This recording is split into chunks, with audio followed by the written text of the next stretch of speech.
లోకేష్ నారా.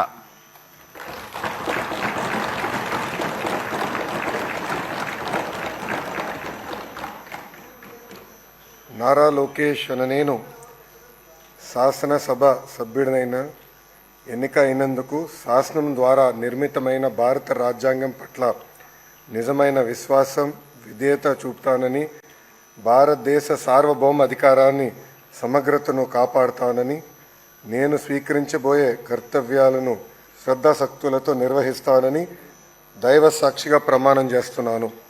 ఆంధ్రప్రదేశ్ శాసనసభ సభ్యుడైన నారా లోకేష్ అనే నేను సభ నియమాలను కట్టుబడి ఉంటానని, వాటిని అనుసరిస్తానని, సభ మర్యాదలను పాటిస్తానని, సాంప్రదాయాలను గౌరవిస్తానని దైవ సాక్షిగా ప్రమాణం చేస్తున్నాను.